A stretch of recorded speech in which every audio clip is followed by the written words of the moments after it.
Assalamualaikum. Pernah ada seorang dai dari salah satu ormas terbesar di Indonesia mengatakan hal ini. Salafi itu merasa paling mengamalkan sunnah, tetapi cirinya cuma ada 3. Yang pertama jenggotan, kedua celana cingkrang, ketiga itu ngomongnya tidak jauh-jauh dari bid'ah, sesat, masuk neraka. Saya memang tidak jenggotan, tidak cingkrang, tetapi saya juga mengamalkan sunnah Nabi, yaitu hafal Quran. Salafi itu sendiri malah jarang yang hafal Quran. Paling-paling cuma jenggotan sama celananya saja yang cingkrang. Sunnah Nabi yang lain juga mereka tidak kerjakan. Perkataan dai ini sebenarnya mengandung syubhat. Namun perkataan dai ini seharusnya membuat kita yang merasa salafi, kita yang merasa bermanhaj di atas manhaj Rasul dan para sahabat, bisa lebih introspeksi diri. Kita yang mengaku salaf, merasa bermanhaj salaf, merasa yang paling mengamalkan sunnah Nabi SAW. Sebagian besar dari kita memang mungkin hanya berfokus pada sunnah jenggot dan cingkrang. Betapa banyak dari kita yang masih sangat-sangat kurang dan jauh dari puluhan bahkan ratusan amalan-amalan sunnah Nabi SAW yang lainnya.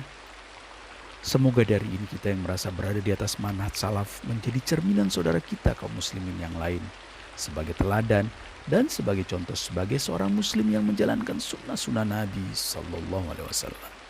Bukan hanya jenggot, cingkrang, membidah-bidahkan.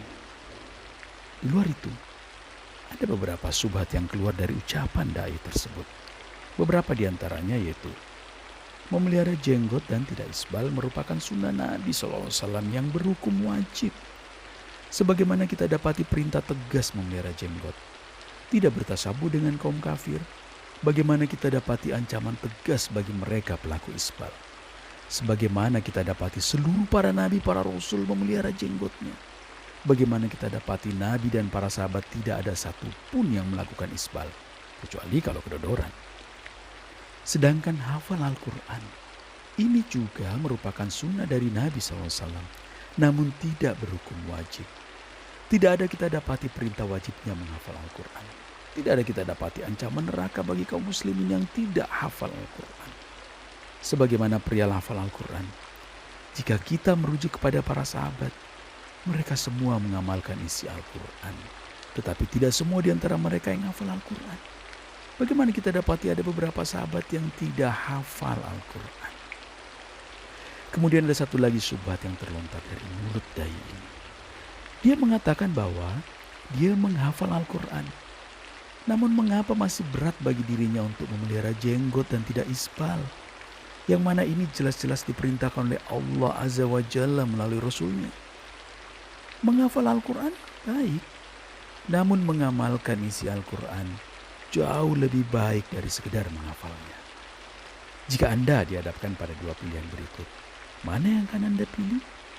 Hafal Al-Quran tetapi tidak mengamalkannya, atau tidak hafal Al-Quran tetapi banyak mengamalkan isi Al-Quran? Wallahu a'lam. Yang benar datangnya dari Allah. Jika ada kesalahan pasti dari saya. Wassalamualaikum warahmatullahi wabarakatuh.